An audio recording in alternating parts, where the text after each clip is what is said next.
The Borgias, Renaissance Italy's real-life soap opera, but with a lot more stabbing. Let's dive into the saga of greed, power, lust, and, the occasional murder. The story kicks off with Alfonso de Borgia, Alphonse de Borja in Spanish, born in 1378 in Valencia, Spain. He started out as just a university student, obsessed with canon and civil law. Alphonse quickly showed his mettle. With a boost from King Alfonso V of Aragon, he soared to vice-chancellor, then to regent when the king set off to conquer Naples. But Alphonse was more than a career climber. He played family monopoly.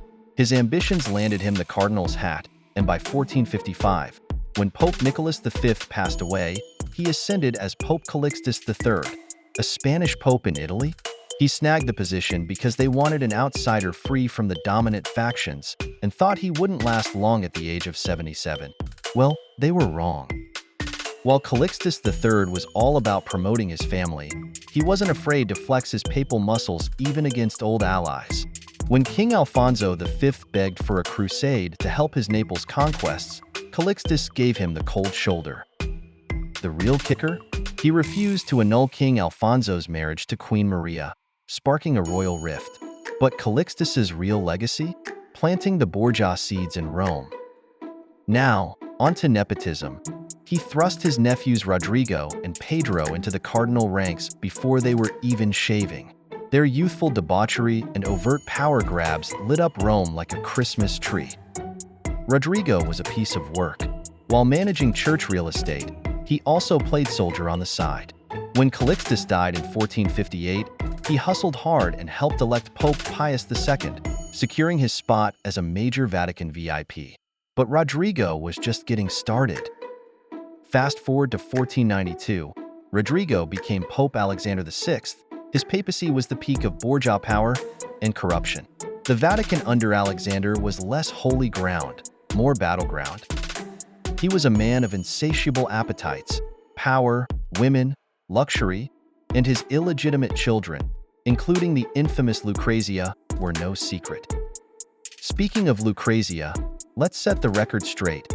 Yes, she was Alexander's daughter with his longtime mistress.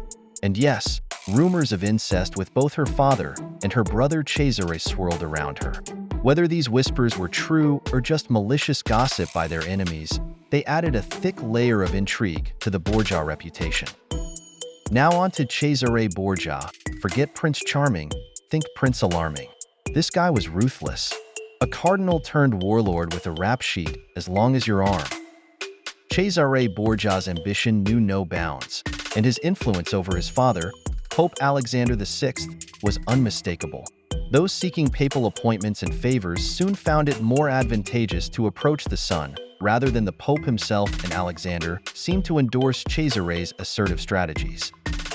Cesare even managed to snag a French princess, using his marriage as another strategic move on his chessboard of power. He carved out a mini-empire in Italy and was appointed captain general of the church's armies, cementing his position as a formidable force in central Italy. Cesare was notorious not just for his political maneuvers. His list of alleged crimes reads like a hitman's ledger. Murders of political rivals, mysterious disappearances of those who crossed him, and even the assassination of his own brother, Juan Borgia, whose body was found in the Tiber River. An act that shook the foundations of the Vatican and started whispers of fratricide across Rome. The Borgias weren't just about knocking off political rivals. They were big into the poison game too.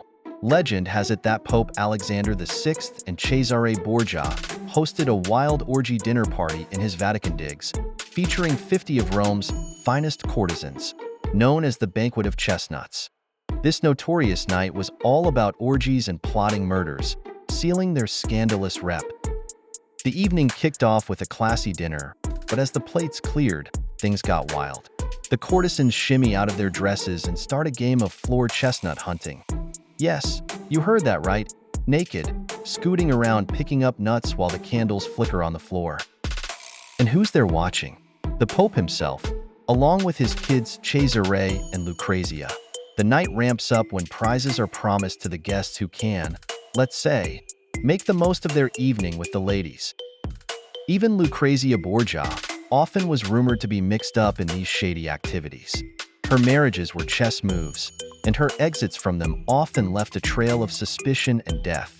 One of her husbands met a mysterious end, fueling whispers that an irate Cesare, notorious for eliminating his critics in Rome, might have been behind the deed. As their enemies piled up and their allies started backing away, the death of Alexander VI from malaria marked the start of the end. Without the big guy to cover him, Cesare's empire crumbled fast, painting a vivid picture of how a relentless pursuit of power can lead to a dramatic downfall. After Pope Alexander VI died, Cesare's power started to crumble. With his health failing and foreign armies closing in, his manipulation of the papal conclave backfired, forcing him to flee Rome. He managed a brief return under Pope Pius III, but when Pius died just 26 days later, Cesare was on the run again. He threw his support behind Cardinal della Rovere, a notable Borgia rival, who became Pope Julius II. However, once in power, Julius II rebuffed Cesare's diplomatic efforts and eventually had him arrested. His lands were seized, and the Borgias lost their political positions. After a brief imprisonment, Cesare escaped to Naples, only to be captured by Ferdinand of Aragon.